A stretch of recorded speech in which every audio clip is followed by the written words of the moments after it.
The House of Silence. The Whitmore estate had always been a place of grandeur. For generations, it had been home to some of the wealthiest names in the state, a sprawling mansion built on rolling hills that overlooked the city. Marble floors reflected chandeliers, and golden-framed portraits of ancestors stared down from the walls with cold pride. There were fountains in the garden that never stopped running, trimmed hedges shaped into perfection, and a driveway long enough to host processions of black cars whenever guests arrived. Outsiders admired it, neighbors envied it, newspapers occasionally wrote about it, calling it a symbol of wealth and power. But for 20 years within those gleaming walls, silence lived heavier than laughter. Eleanor Whitmore had once been the beating heart of that estate. In her younger years, she was a woman impossible to ignore, fiery, elegant, a presence that could light up a ballroom. She was remembered in photographs, her golden gown shimmering as she twirled across the floor, her laughter echoing louder than the violins that played. Men admired her, women envied her, and her children adored her. She was not just wealthy, she was alive. And then, one night, her body betrayed her. It had happened without warning. At a charity gala she hosted, Eleanor danced until midnight, wine glass in hand, her energy intoxicating the room. Yet by morning, she awoke in terrible pain. Her legs felt heavy, her muscles unresponsive. Within weeks, paralysis set in. The doctors came, dozens of them, specialists from New York, London, even Geneva. Each walked into the Whitmore estate in polished shoes, carrying files and promises. Each left with the same verdict: irreversible damage. She would never walk again. For a woman like Eleanor, the words were not just medical, they were cruel chains. The first year was the hardest. She tried everything: the rapies, alternative treatments, injections, even unproven experiments whispered in medical circles. Every time hope flickered, every time it died. Her husband, Charles Whitmore, initially stayed at her side. But Charles was a man of empire, and empires demanded presence. As Eleanor's world shrank to the space of a wheelchair, his world expanded further away. Business trips became excuses, dinners became distant, and finally, Charles stopped trying altogether. By the time death claimed him a decade later, husband and wife had become strangers sharing the same roof. Her children adapted differently. Richard, her eldest, inherited his father's coldness. To him, his mother's paralysis was a tragedy, but one to be hidden, managed, and folded neatly into the family's public image. His life became business deals, numbers, and maintaining Whitmore dominance. Visits to his mother's wing of the estate were brief, efficient, and emotionally barren. Her daughter, Marianne, was softer but equally absent. She married young, lived abroad, and filled her days with social clubs and art shows. She loved her mother, but from a distance, sending letters, photographs, and phone calls, but rarely her presence. The estate, once filled with Eleanor's voice, grew into a house of silence. Servants still walked the halls, polished the furniture, and kept the gardens blooming, but their footsteps were soft, their words hushed. Staff rotated often, maids came and went, nurses stayed only until their patients ran out. Eleanor had grown sharp with her tongue, bitterness replacing charm. She scolded, dismissed, and criticized. Some whispered that she was cruel, others simply pitied her. But few stayed long enough to understand that beneath her stern commands lay a woman suffocating in loneliness. 2 decades of immobility changed her. Her hair turned gray earlier than it should have, her once bright eyes dulled. She wore gowns still, elegant ones, but they draped over her legs like mocking reminders. Every mirror in her private chambers had been covered long ago. She did not want to see herself. She did not want to see what she had lost. And yet, the world outside saw only the surface. To the newspapers, Eleanor Whitmore was still the elegant widow who occasionally appeared in photographs, seated in her wheelchair during fundraisers hosted at her mansion. She was spoken of with respect, even admiration. But behind closed doors, she was a prisoner in silk, staring at walls, remembering the rhythm of music that her body would never again obey. That was the state of her world on the morning Amara Johnson arrived. The day had begun like every other, quiet, predictable, heavy. A nurse had brought breakfast on a silver tray, eggs she did not touch, tea she barely sipped. Richard had called to confirm a meeting with lawyers, speaking more to his phone than to his mother. The staff moved around her room like shadows, cleaning without sound. Eleanor had long since stopped caring who served her. They all blurred together, faces of women who looked down at her with pity, men who whispered orders as though she were deaf as well as paralyzed. But when Amara stepped into the estate, the silence bent. She was young, no older than her mid-20s, her skin a deep, beautiful brown, her uniform plain but neatly pressed. Unlike the others, she did not shuffle nervously when introduced. She did not stare at Eleanor as though she were something broken. Instead, she met her eyes directly with a gaze that carried neither pity nor fear.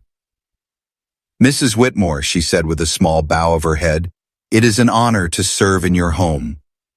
The words were ordinary, but the tone, it was steady, strong, almost defiant. Eleanor narrowed her eyes. Most new maids trembled. Some rushed to flatter. But this one stood upright, shoulders squared, as if she belonged in a palace of marble and chandeliers just as much as Eleanor did. Her son Richard had hired her through an agency, barely bothering with details. "Another maid, Mother. Try not to dismiss this one," he had muttered before leaving. Eleanor had expected nothing more than another face she'd forget in a week. But something in Amara's posture unsettled her. That first morning, Eleanor tested her. "Bring me my shawl," she ordered sharply, pointing toward a chair by the window. Amara walked across the room, not hurried, not dragging her feet. She moved with purpose, lifted the shawl and draped it over Eleanor's shoulders. But instead of stepping back immediately, she adjusted it carefully, as though Eleanor were not just a task, but a person. Their eyes met again. "Too tight?" Amara asked softly. Eleanor blinked. No maid had ever asked her that. They did as told, nothing more. "It's fine," Eleanor replied, her voice colder than she felt. That night, when the staff left her alone in her chambers, Eleanor thought about that small exchange. She told herself it was meaningless, yet for the first time in years, she did not feel entirely invisible. Days turned into weeks, and Amara remained. She did not flinch at Eleanor's sharp words. She did not gossip with other staff. She worked diligently, but always carried herself as if her spirit could not be bent. Sometimes she hummed quietly while cleaning. Old gospel tunes Eleanor vaguely recognized. The sound filled the empty chambers like sunlight sneaking through curtains. Eleanor would never admit it, but she found herself waiting for those hums. One afternoon, as rain lashed against the tall windows, Eleanor caught Amara staring at her, not with pity, but with something else, something that looked dangerously like belief. "Why do you look at me like that?" Eleanor snapped.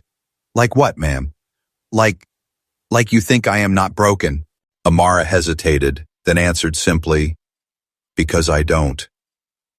The silence that followed was heavier than thunder outside. Eleanor turned her face away, hiding the sting in her eyes. For 20 years, every voice around her had told her the same thing: "You will never walk again." And here was this young maid, barely older than her own daughter had been when Eleanor's life collapsed, daring to contradict the verdict of doctors, family, and time itself. That night, Eleanor could not sleep. Amara's words echoed in her mind. "Because I don't." It was impossible, foolish, childish. And yet for the first time in 2 decades, Eleanor felt something other than resignation. She felt a flicker, dangerous, fragile, but undeniable. Hope. And hope was the one thing she had not allowed herself in 20 years. The fire beneath the surface. Amara Johnson's arrival at the Whitmore estate was not an accident of employment, though it may have appeared that way to outsiders. To Eleanor's son Richard, she was just another hire from an agency, one in a long line of maids who would polish silver and sweep marble until they either quit or were dismissed. But for Amara, every step that led her to that mansion was carved from years of hardship, resilience, and a determination that refused to bend even when the world tried to break her. She had been born far from wealth, in a cramped two-bedroom apartment above a grocery store in a forgotten neighborhood. Her mother, Ruth Johnson, was a woman of quiet power, a single parent who worked two jobs, one at a laundry, one as a night cleaner, to keep food on the table. Her father had left before Amara's first birthday, disappearing into the shadows of a life that could not bear responsibility. It was Ruth who became both mother and father, who sat up late teaching Amara to read using discarded magazines, who taught her that dignity was not given by others, but carried within. Growing up, Amara knew hunger. She knew what it meant to wear shoes until they split, to study under street lamps when the electricity was cut off, to hear her mother weep behind closed doors and pretend she was not crying when Amara knocked. Yet she also knew laughter, the kind that came from resilience rather than circumstance. She learned early that the world could be unfair, but people could still choose kindness. By the time she was 16, she had taken on part-time cleaning jobs herself, not out of choice, but necessity. Her dream had always been education, perhaps nursing or teaching, but life's weight demanded wages, not wishes. When Ruth passed away from illness far too young, Amara was only 21. She inherited not money, not property, but strength. Her mother's last words, spoken with fading breath, were etched into her memory. Never let them tell you what you cannot be. Never forget you are more than the world's judgment.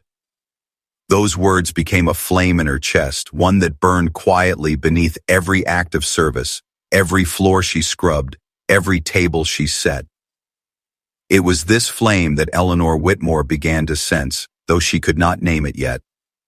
In the weeks after Amara's arrival, the rhythm of the Whitmore estate shifted almost imperceptibly. The staff noticed it in small ways.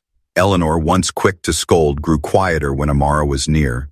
The nurse who had grown used to clipped instructions suddenly found herself walking into rooms where Eleanor and Amara were in conversation. Not arguments, not orders, but conversations. They were still sharp at times, but different, colored with curiosity rather than dismissal. For Eleanor, it was unsettling. She had spent 2 decades building walls around herself, fortresses of bitterness and silence. And here was this young woman, soft-spoken yet firm, slipping through cracks Alea, nor hadn't even realized existed. One evening, as the sun bled into the horizon and painted the estate's windows with crimson light, Eleanor asked what she had never asked any maid before. "Tell me about your life, Amara." The young woman paused, surprised. No employer had ever cared for her story. Maids were expected to remain invisible, shadows that served without substance. But Eleanor's eyes, though guarded, held genuine interest. Amara did not tell everything, not yet. But she spoke of her mother, of nights spent listening to gospel songs that gave them hope when bills stacked high. She spoke of how she learned to cook for herself by 12, how she read every discarded newspaper she could find, how she once dreamed of a different future, but had to put that dream aside. Her voice carried no self-pity.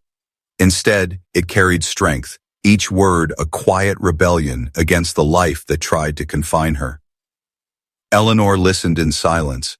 For the first time in years, she was not the one whose story dominated the room. She was the listener. And strangely, she felt a stirring of humility, admiration even, for a girl who had faced battles far different from her own, yet carried herself with the dignity of a queen. Over the following days, Eleanor began to test Amara in new ways. She asked difficult questions, probing for weakness, searching for cracks. "Do you ever envy women who live like me?" she asked one afternoon. Amara smiled softly and replied, "I don't envy people, ma'am. I learn from them. And I've learned that wealth can build houses, but it cannot build peace." Eleanor stared at her, shocked by the bluntness. No servant had ever dared to answer with such truth. Yet instead of anger, Eleanor felt a strange relief. Because Amara spoke to her not as a patient, not as a fragile doll in a chair, but as a woman still capable of hearing truth. For years, people had wrapped their words in pity. Amara's son tripped them bare. What Eleanor did not know was that Amara had already noticed something unusual. She had watched the way Eleanor's legs sometimes twitched when she shifted in her chair, tiny movements that most dismissed as meaningless spasms. She had seen the faintest flicker of strength in Eleanor's thighs when she adjusted her posture. And while the doctors had long declared such things useless, Amara refused to accept it. She had grown up in a world where every small sign mattered. Every flicker of light and darkness meant survival. One stormy night, while adjusting Eleanor's shawl, Amara whispered so softly it almost disappeared beneath the thunder outside. "I think there's more strength left in you than you believe." Eleanor froze. No one had spoken such words in 20 years. "You are a maid," Eleanor said slowly, her voice trembling. "Not a doctor. Do not toy with me." Amara met her gaze, unflinching. "I am not toying with you. I am telling you what I see." The silence stretched between them, heavy and electric. Eleanor's chest rose and fell quickly, her mind torn between fury and something dangerously close to longing. To hope was to risk heartbreak, and she had lived too long on the edge of disappointment to dare. Yet that night, long after Amara left her chambers, Eleanor lay awake in her bed, her mind restless. Her body betrayed her still, but her heart, it beat differently. For the first time in decades, she imagined movement. She imagined standing. She imagined the weight of the world shifting from wheels to feet. The image was both terrifying and intoxicating. In the days that followed, Amara's presence grew into more than service. She became a companion, a quiet challenger to Eleanor's despair. When Eleanor snapped in anger, Amara absorbed it calmly. When Eleanor grew silent, Amara hummed softly until the silence felt less oppressive and slow. Very slowly, Eleanor began to laugh again, short, rare bursts, but laughter nonetheless. The staff whispered about it in hallways.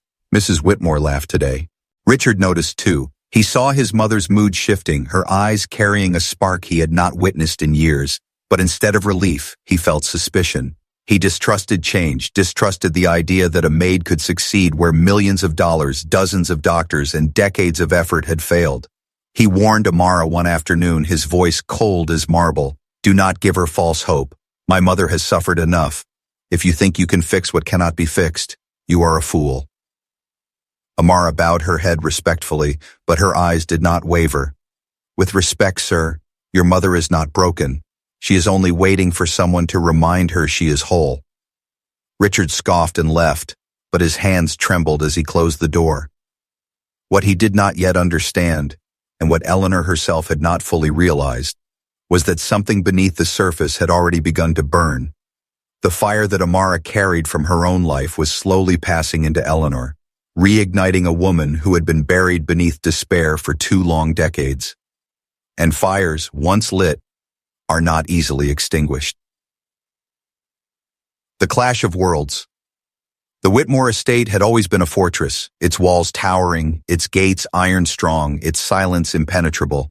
But in recent weeks, an unfamiliar energy seemed to ripple through its halls. It was subtle, almost unnoticeable to a casual observer, but to those who had walked those marble floors for years, the change was undeniable. Mrs. Eleanor Whitmore, who had lived like a statue in a wheelchair for 2 decades, now seemed alive. It was not walking, not movement, not yet, but it was a shift in presence. Her words carried more force, her voice carried more warmth, her eyes occasionally flickered with something that had long been absent: curiosity.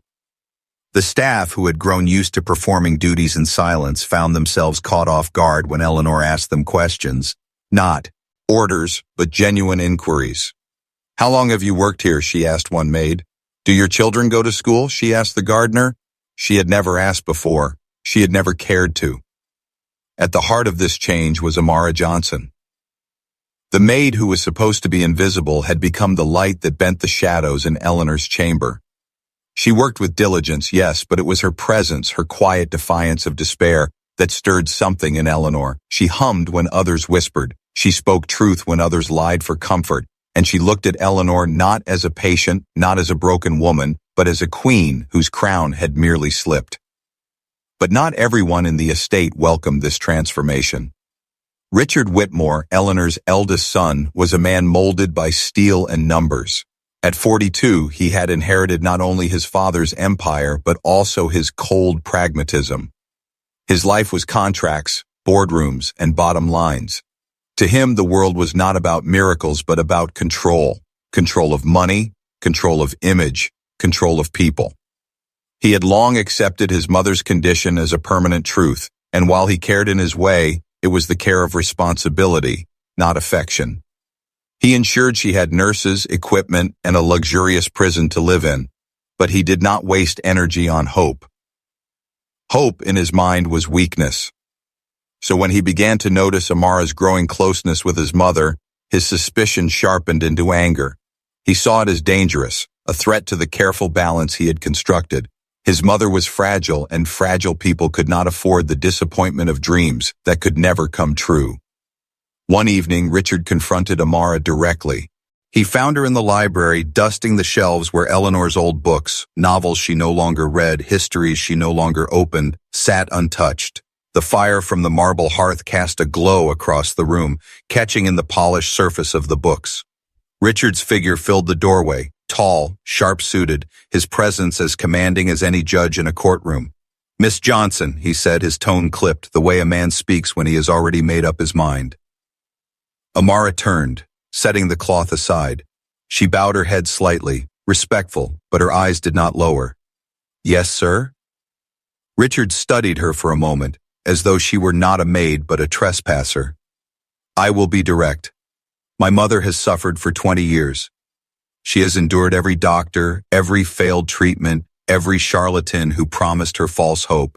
She has accepted her life, and now I see you, what? Sitting with her, talking to her, telling her stories, making her laugh. Do you think this helps her?" Amara's voice was calm. "I believe it does, sir."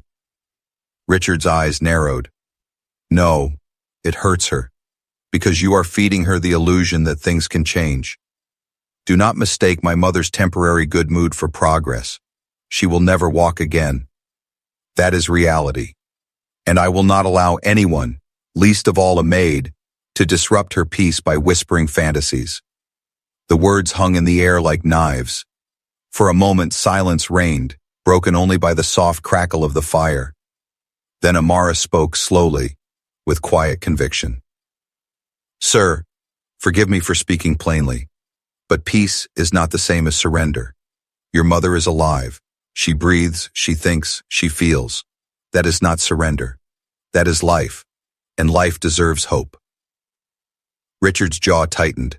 His hands curled into fists at his side. No one spoke to him like that, not employees, not even his business partners. He took a step closer, lowering his voice, his tone as sharp as broken glass. "Do not overstep, Miss Johnson. You are here to clean, to serve, not to play miracle worker. If I hear that you have been filling my mother's head with impossible dreams, you will be dismissed immediately." Amara stood her ground. Her heart pounded, but she did not flinch.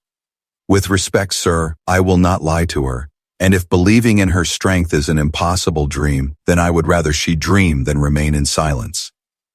The confrontation ended with Richard storming out, his shoes striking the marble floor like thunderclaps. Amara exhaled slowly, her body trembling only when she was certain he could no longer see her.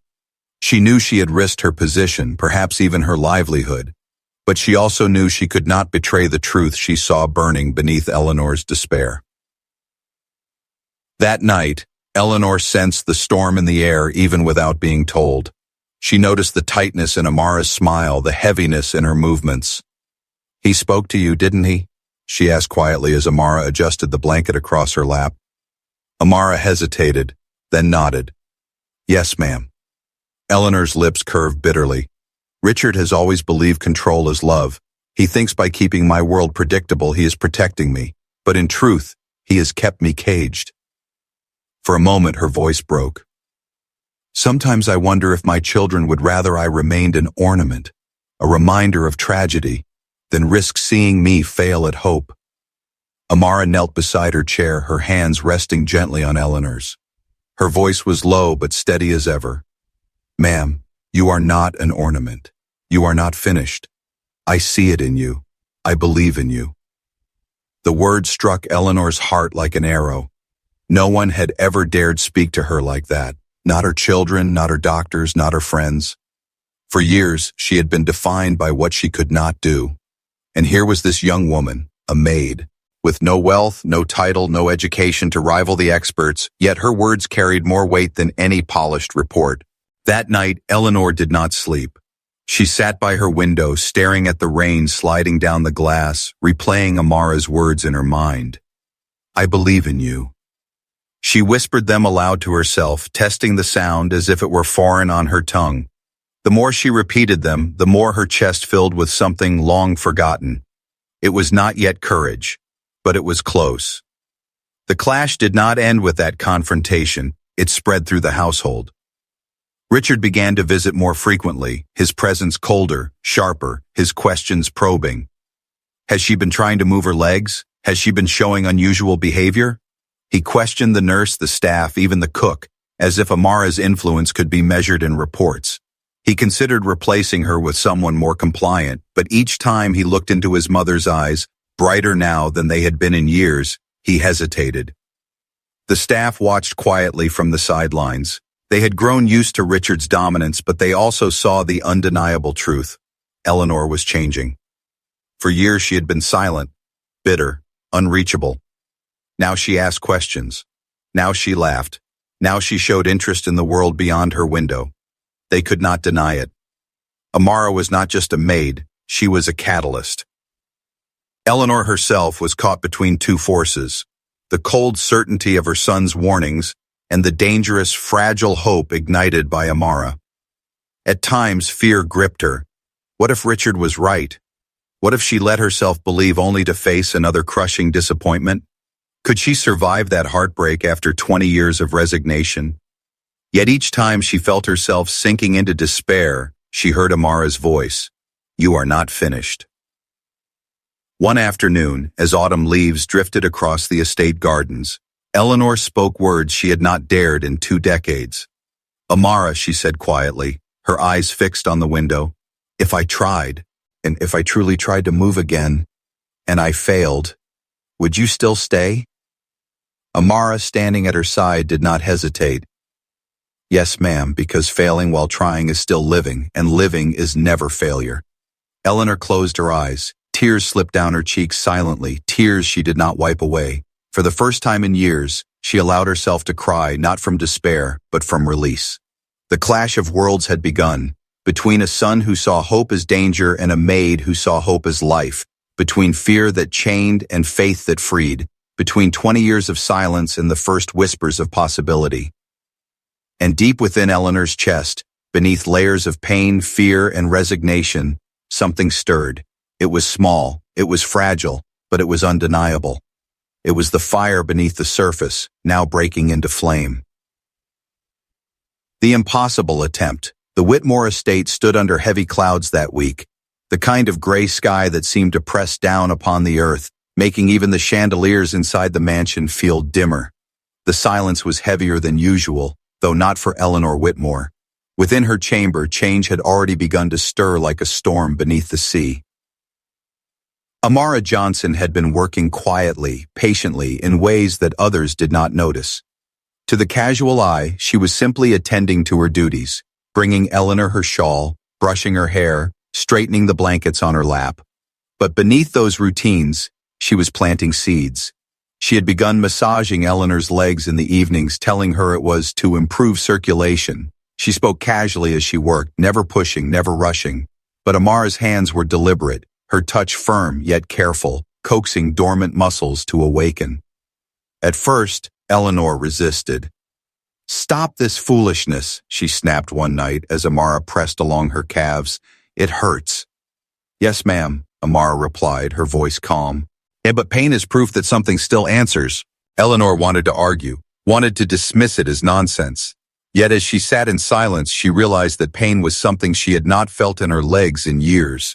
Numbness had been her constant companion, the absence of sensation more cruel than pain itself. And now, under Amara's hands, there was something, faint, sharp, but alive. Amara's persistence was gentle but relentless.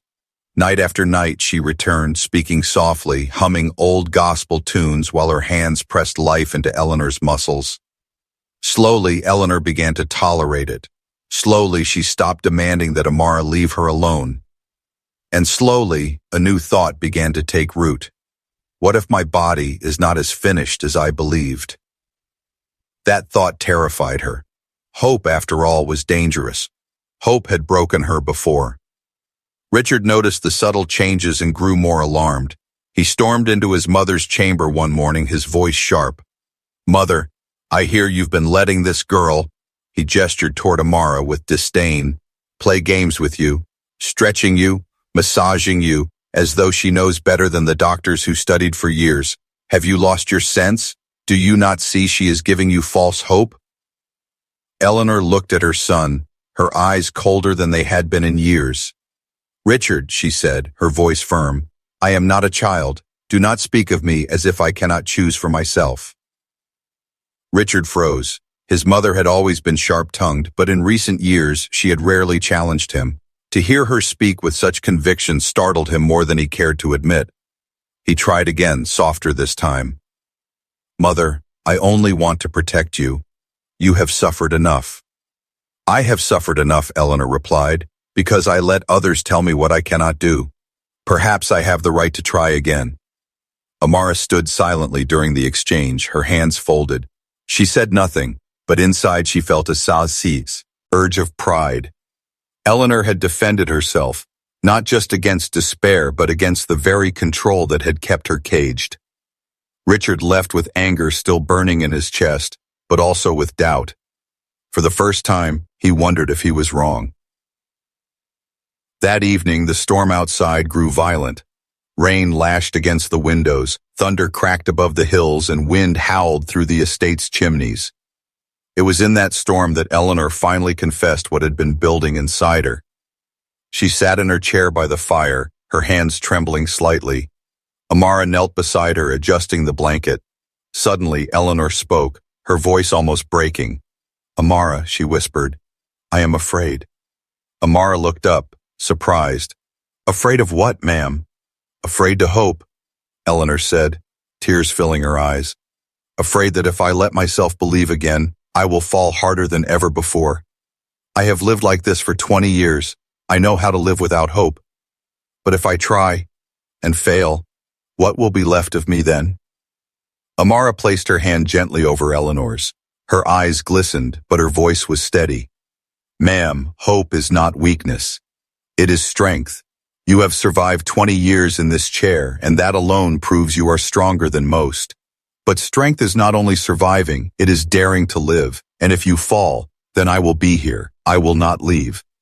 The storm outside roared louder, as if nature itself bore witness to the moment. Eleanor closed her eyes. For the first time, she let her tears fall freely. And in that storm, something within her cracked, not into despair, but into surrender. Not surrender to weakness, but surrender to possibility. "Then help me," she whispered. "Help me try." Amara's heart pounded. She had waited for those words. She had prayed for them silently each night. She took a deep breath, steadying herself. "Not tonight, but soon. We will start slow, carefully, one step at a time." The days that followed became a secret world between them. Amara began exercises, lifting Eleanor's legs slightly, helping her push against gentle resistance. At first, Eleanor trembled with pain, her breath sharp with effort. She cursed, she cried, she nearly demanded that it stop. But Amara's voice always steadied her. "Breathe, ma'am. One more time. That's it. You're stronger than you believe." Eleanor hated and loved those sessions. She hated the pain, the humiliation of trying to move muscles that resisted. But she loved the feeling of fighting again. She loved the way her heart raced, not from despair but from effort. For the first time in 20 years, her body was engaged in battle. The nurse, skeptical at first, began to notice changes. Eleanor's circulation improved, her color brightened, her posture grew stronger. Doctors had always said her condition was irreversible, but Amara seemed to see something they had missed. And Eleanor began to see it too. The turning point came one late evening when the mansion was quiet and the storm clouds had cleared. The moonlight poured through the tall windows, silver and soft across the floor. Eleanor sat in her chair, breathing heavily after another session. Her hair clung to her forehead with sweat. Amara wiped her brow gently. Then Eleanor spoke words that shocked even herself. "Help me stand." Amara froze. She searched Eleanor's eyes, uncertain if she had heard correctly. Ma'am, are you sure? Eleanor's gaze was fierce, her jaw clenched. I am tired of this chair owning me. Even if I fall, I must try. Amara swallowed hard. She had wanted this, but she also knew the risk. Eleanor had not borne weight on her legs in 2 decades. Her bones, her muscles, her balance, none of it was ready. And yet something in Eleanor's eyes told Amara this was the moment. She moved carefully, positioning Eleanor at the edge of her chair. She braced her arms, supporting her gently. We will do this slowly. Lean on me. Do not rush. Just try. Eleanor's heart pounded in her chest. Every nerve screamed in fear, but she clenched her fists, her nails digging into her palms. She leaned forward, pressing against the armrests, her body shaking with effort. Now, ma'am, Amara whispered. Push. For the first time in 20 years, Eleanor's body obeyed. Her legs trembled violently, her arms strained, but slowly, inch by inch, her weight shifted upward. She gasped, sweat dripping down her temple, her breath ragged, her knees wobbled, her strength faltered, and then, miraculously, she rose. She was not fully standing, not straight, not strong, but she was lifted, her body off the chair, her weight balanced between herself and Amara's steady arms. Eleanor's eyes widened, tears streamed down her face. I am up. Amara's own throat tightened. Yes, ma'am, you are. The moment lasted only seconds before Eleanor's strength collapsed. She fell back into the chair, her body trembling, her chest heaving, but she was smiling through her tears. I stood, she whispered, almost to herself. For the first time in 20 years, I stood. Amara knelt before her, holding her hands tightly. And you will again. Tonight was only the beginning. In the days that followed, whispers filled the estate. Servants had seen, or at least heard, of what happened. They spoke in hushed voices. Mrs. Whitmore tried to stand. Some dismissed it as exaggeration. Others said it was impossible. But those who had served long enough knew something had changed. Richard was not told immediately, but when he heard the whispers, his fury was uncontrollable. He confronted his mother in her chamber, his voice trembling with anger. Mother, this is madness. You risk your health, your safety, everything. Why would you put yourself through this torture? Eleanor looked at him, her eyes sharper than he had seen in years. Because for once, Richard, I choose to live. I would rather fall 1,000 times than spend another day as a prisoner in my own home. Richard had no answer. His mouth opened, but no words came. He stared at his mother, realizing she was no longer the passive figure he had managed like part of the estate. She was alive again. And all of it, he knew, was because of the maid he wanted gone. That night, as Eleanor lay in her bed, her body sore but her spirit soaring, she whispered into the dark, Thank you, Amara. Amara, sitting silently in the chair beside her, smiled softly. This is only the beginning, ma'am. The impossible is just a word. Together we will make it a memory. And so, the impossible attempt had been made. Eleanor Whitmore, who had not stood in 20 years, had risen, even if only for a fleeting moment. But fleeting moments are the seeds of revolutions. The first step, the air inside the Whitmore estate carried a different weight after that stormy night. Something had shifted permanently. For years the mansion had breathed only silence, a silence that pressed against its walls like dust that could not be swept away. But after Eleanor had risen, even for mere seconds, the silence trembled. It was as if the house itself understood that its mistress had awakened from 2 decades of surrender. Eleanor herself could not stop replaying the moment in her mind. She had stood, not in a dream, not in memory, but in reality. Her legs, though trembling and weak, had held her upright. Her heart still raced when she thought of it. The image refused to fade, the feeling of her body rising, the rush of disbelief, the tears that had burned down her cheeks. That memory lived now like a fire inside her, burning against every voice that had ever told her never again. Yet fire alone could not suffice.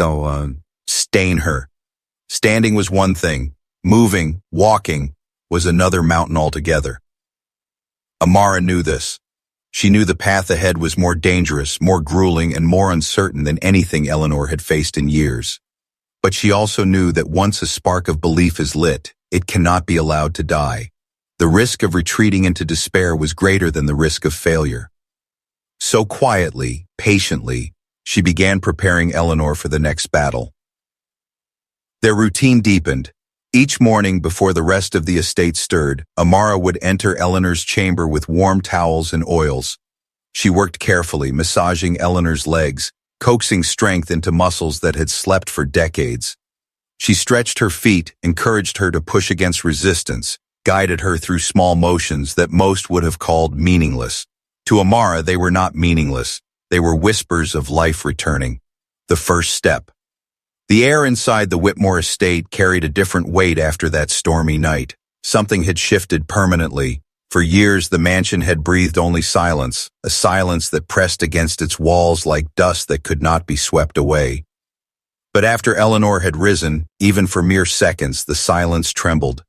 It was as if the house itself understood that its mistress had awakened from 2 decades of surrender. Eleanor herself could not stop replaying the moment in her mind. She had stood, not in a dream, not in memory, but in reality. Her legs, though trembling and weak, had held her upright. Her heart still raced when she thought of it. The image refused to fade. The feeling of her body rising, the rush of disbelief, the tears that had burned down her cheeks. That memory lived now like a fire inside her, burning against every voice that had ever told her never again. Yet fire alone could not sustain her. Standing was one thing, moving, walking was another mountain altogether. The transformation. The Whitmore estate had always been a world of routines. The staff moved like clockwork, meals arrived at the same time each day, the floors gleamed under the same polish, and Eleanor herself had lived 20 years bound to sameness.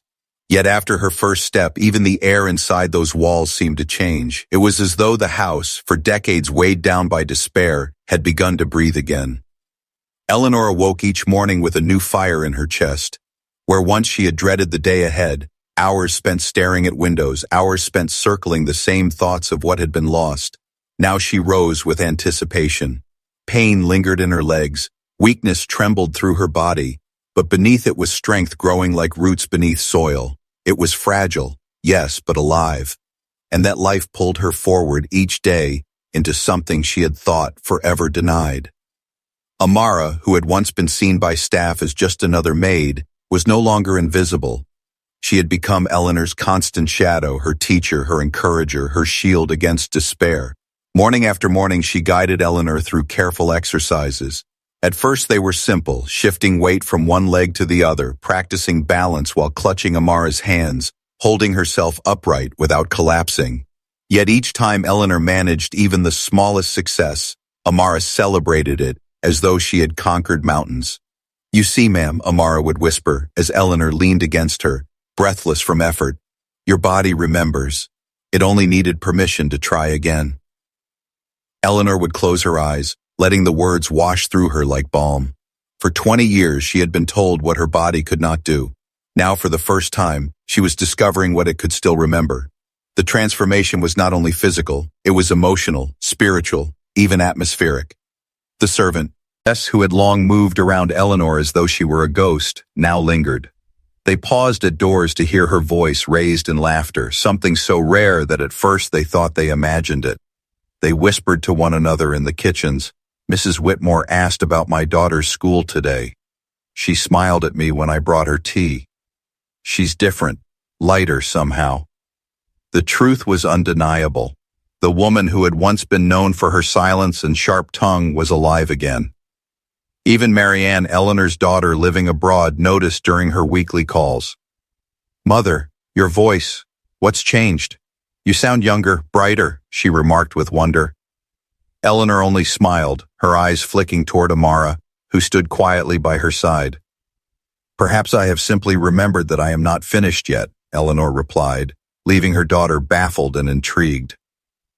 Richard, however, wrestled with storms inside him. He visited often now, unable to resist the need to see what was unfolding with his own eyes. Each time he entered his mother's chambers, he found her sitting taller, speaking sharper, even laughing with the staff. At first he dismissed it as illusion, but the evidence grew impossible to deny when he caught her one afternoon holding herself upright with Amara's support, inching forward across the floor.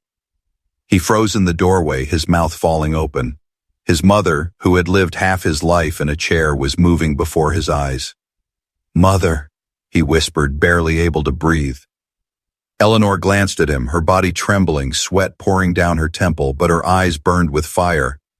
"Do not stand there like a ghost, Richard. Look, your mother walks." Richard could not respond. He felt his throat tighten, his chest constrict. The image of his mother standing, struggling yet defiant, shattered the cold fortress he had built around his heart. For the first time, his eyes filled with tears, though he turned quickly to hide them. When he left the room, his mind spun in chaos. Anger, awe, confusion, pride. They collided until he could no longer tell which was stronger. He wanted to hate Amara for defying him, for daring to believe where he had not. And yet deep inside he could not ignore the truth. This maid had achieved what wealth and doctors had failed to do. The transformation continued with intensity. Eleanor's days became marked by small victories. One morning she stood for nearly 5 minutes without support, her legs trembling but holding. Another day she managed 3 careful steps, gripping Amara's hands tightly, tears streaming down her face. With each attempt, her body grew stronger, her movements steadier. The pain was fierce, but Eleanor embraced it. "Pain means I am alive," she told Amara through clenched teeth. "For 20 years I felt nothing. I will welcome pain if it means progress." Amara's heart swelled with admiration each time she heard those words. She had seen many people give up under the weight of hardship. But Eleanor, once buried under despair, had chosen to rise again. And Amara knew, with unshakable certainty, that the world outside these walls would one day need to witness this miracle. But for now, the world was the estate, and within it, Eleanor's rebirth was already causing ripples. One evening, as autumn winds whistled outside, Eleanor requested something she had not asked for in 2 decades. "Take me to the garden," she said, her voice firm. Amara hesitated. The garden was expansive, filled with stone paths, fountains, and flowering hedges. It was the place Eleanor had once danced in golden gowns during lavish parties, but it was also the place she had not set foot since the night before her paralysis. "Are you certain, ma'am?" Amara asked softly. Eleanor's eyes glistened with determination. "Yes. I will not let that place remain a grave of memory. I will walk there again." The next day, under a pale morning sun, Amara wheeled her to the garden. The air smelled of roses and earth, and the fountain splashed softly as though applauding. Eleanor gripped the armrest tightly, her breath shallow. For a moment, memories flooded her, the sound of violins, the laughter of guests, the feel of her husband's hand as they twirled across the lawn. Tears threatened, but she forced them back. "Help me up," she whispered. Amara's hands steadied her as Eleanor rose, her body trembling but her spirit fierce. Step by step, with Amara's unwavering support, she moved forward onto the garden path. The gravel crunched softly under her shoes, a sound she had not heard in 20 years. She gasped, her tears flowing freely now. "I am home," she whispered. "After all these years, I am home." The transformation was not only Eleanor's. Richard, watching from a distance that day, felt his heart breaking and healing at the same time. He had spent years protecting his mother with walls of certainty, never realizing that his protection had been another form of prison. Now, as he watched her walk through the garden, he felt humbled in a way he had never known. That evening, he approached Amara for the first time without anger in his eyes. His voice was softer, hesitant. "I misjudged you," he admitted quietly. "You gave her what none of us could. I do not understand how. But, thank you." Amara looked at him, her expression calm. "I only reminded her of her strength, sir. It was always there. She only needed to believe it again." Richard nodded slowly, his gaze lowering. For once, the man who had always believed power came from control, realized that true power could come from faith. Eleanor's progress became undeniable. Each week she gained more strength, more balance, more confidence. Soon she was able to cross her chambers with Amara's upward, then the hallway, then the garden path again. Each step was a victory, each breath a declaration of defiance against the verdicts of doctors and the chains of despair. Her laughter returned, fuller and brighter. Her conversations grew richer, her interest in the world sharper. She read books again, she asked questions again, she dreamed again. The woman who had once been reduced to silence and pity was transformed back into Eleanor Whitmore, the matriarch, the leader, the mother. The estate itself seemed to glow differently. The staff moved with lighter steps, their voices less hushed. Even the walls, once heavy with sorrow, seemed to echo with renewed life. But Eleanor was not finished. One night as she sat with Amara by the fire, she spoke with fierce determination. "I will not stop here. I will walk into the great hall where I once greeted guests. I will walk before the doctors who told me never again. I will walk into the garden where my children once played, and I will prove to them all that hope is stronger than despair."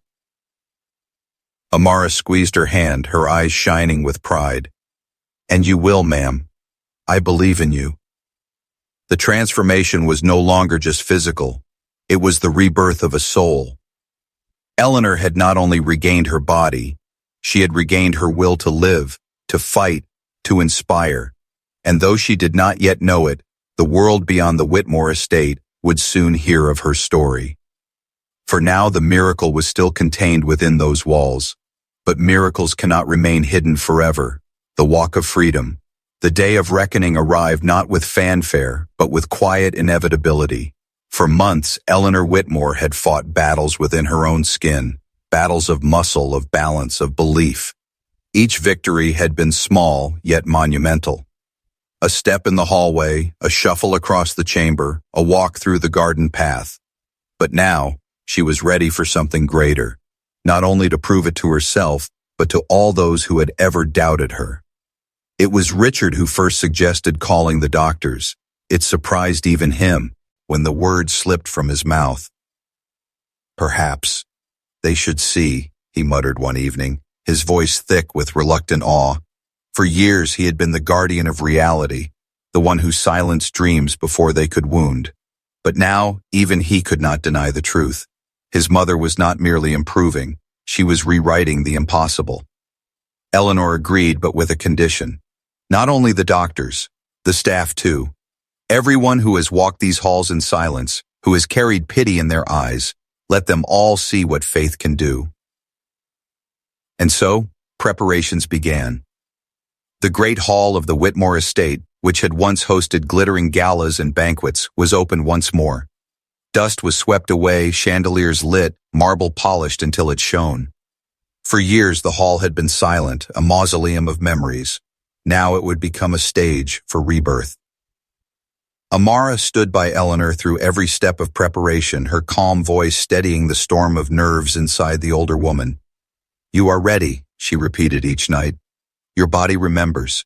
Your spirit has already risen higher than any step can measure. Tomorrow is only the world's turn to believe."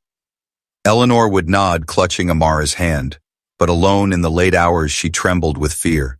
What if she failed? What if her legs betrayed her? What if all she managed was to collapse before the eyes of those who once told her never?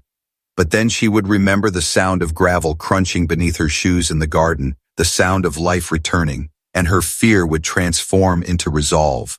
The morning dawned bright, sunlight streamed through tall windows, filling the hall with gold.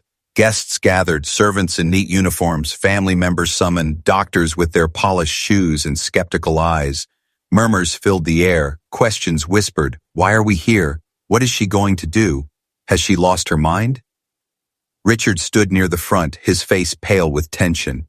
Marianne had flown in, her eyes wide with disbelief at the rumors she had heard. The staff, though instructed to keep composed, could not hide their anticipation. Then the doors opened, and Eleanor Whitmore entered. She was wheeled in at first, seated regally in her chair, her silver hair pinned elegantly, her gown flowing around her like a queen's robe. The crowd fell silent. For a moment all seemed as it had always been, the great matriarch confined to wheels. But then Amara stepped forward, her hands gentle yet firm, and whispered words only Eleanor could hear. "It's time." Eleanor's heart pounded louder than the whispers. Her palms were damp, her breath sharp. She looked at the rows of faces, doubtful, pitying, expectant, and for a brief instant the old chains of fear clutched at her chest. But then she saw Amara's eyes, steady as ever, carrying the fire that had carried her for months. And she remembered. She had already done the impossible. Now she only needed to show it. With trembling hands she gripped the armrests. Slowly, deliberately she pushed. Her body rose, her knees quivered, her weight shifted. Gasps filled the hall. The doctors leaned forward, disbelief etched on their faces. The staff covered their mouths, tears already forming. Eleanor stood. Her body wavered, every muscle straining, but she was upright. For the first time in 20 years, she looked out over the great hall, not from a chair, but from her own height. She felt taller than the chandeliers themselves. Then, with Amara's arm steadying her, she took a step. The sound of her foot touching the marble echoed louder than any music ever played in that hall. Another step followed, shaky, uneven, but real. The crowd broke into gasps, some sobbing openly. Marianne clutched her chest, tears streaming down her cheeks. Richard's mouth fell open, his hands trembling uncontrollably. Step by step, Eleanor crossed the hall. Each movement was slow, each one a battle, but she moved forward with the determination of a queen reclaiming her throne. When she reached the center, she paused, her body shaking with exhaustion, and raised her head high. 20 years ago, she said, her voice breaking but strong, I was told my life was finished, that I would never walk again. For 2 decades, I believed them. I let fear be my prison. But today, I choose freedom. Tears blurred her vision, but she pressed on. This, she lifted her trembling hands, gesturing to her standing form, is not just my victory. It is the victory of hope, of faith, of believing in the strength that lies hidden beneath despair. And I owe it. Her eyes turned to Amara, who stood silently beside her, tears glistening. To this woman, who reminded me that impossible is only a word. The hall erupted in sobs and applause. Some fell to their knees, overcome. Others clapped wildly, unable to contain the tidal wave of emotion. Even the doctors, once skeptics, wiped their eyes, unable to explain the miracle before them. Richard, unable to hold back, rushed forward. He knelt at his mother's feet, his tears falling onto the marble. Mother, forgive me. I doubted you. I caged you. I thought I was protecting you, but I only chained you tighter. You are stronger than I ever imagined. Eleanor placed a trembling hand on his head, her own tears falling freely. No, Richard, you are forgiven. But learn this. Protection, is not love if it kills hope. Love must believe, even when the world says it cannot. The words pierced Richard's heart like fire, burning away the last of his doubt. He rose and turned to Amara, his voice breaking. Thank you for giving me back my mother. Amara bowed her head, but her eyes shone with quiet pride. She gave herself back, sir. I only stood beside her. From that day forward, Eleanor's story spread far beyond the Whitmore estate. Newspapers picked it up, at first with disbelief. Millionaire matriarch walks after 20 years. Doctors debated endlessly, some claiming therapy, others claiming anomaly, but the truth could not be denied. She had walked, and her words about hope, about faith, about never surrendering, echoed across communities. The estate itself became transformed. Where once silence reigned, now laughter and conversation filled the halls. Servants no longer whispered in pity. They spoke openly, proudly, of the miracle they had witnessed. Even the gardens bloomed brighter, or so it seemed as Eleanor walked among them, step by step, Amara always by her side. Marianne began visiting more often, inspired by her mother's rebirth. Richard, humbled beyond measure, grew softer, more human, shedding the cold shell he had carried for years. He found himself listening more, caring more, daring to hope himself. And at the center of it all was Eleanor, no longer defined by her wheelchair, but by her courage. She still used the chair at times, Her strength was not limitless, her body still bore scars. But she was no longer its prisoner. She was free. On the anniversary of her first step, Eleanor gathered everyone in the garden. Sunlight streamed through the leaves, fountains sparkled, and the scent of roses filled the air. She stood once more, leaning on Amara's arm, and addressed them. I lost 20 years of my life to despair. I will never get them back. But I have learned something greater. Life is not measured by what you lose, but by what you choose to reclaim. I choose to reclaim joy, laughter, and hope, and I choose to honor the woman who reminded me that broken does not mean finished. She turned to Amara, her voice breaking. You came into this house a maid, but you will remain here forever as family. Tears streamed down Amara's face as the crowd erupted in applause and sobs. In that moment, titles, wealth, status all melted away. What remained was the truth. One woman had lifted another from despair, and together they had defied the impossible. Eleanor Whitmore's first step had become a symbol for her children, for her staff, for her community, and eventually for countless others who heard her story. A symbol that no prison is stronger than the human spirit. A symbol that hope, once lit, can burn through even 20 years of darkness. And as she walked slowly across the garden, sunlight bathing her in gold, her lips whispered words that would remain etched in the hearts of all who heard them. I was told I would never walk again, but today I walk in freedom, and freedom is worth every battle.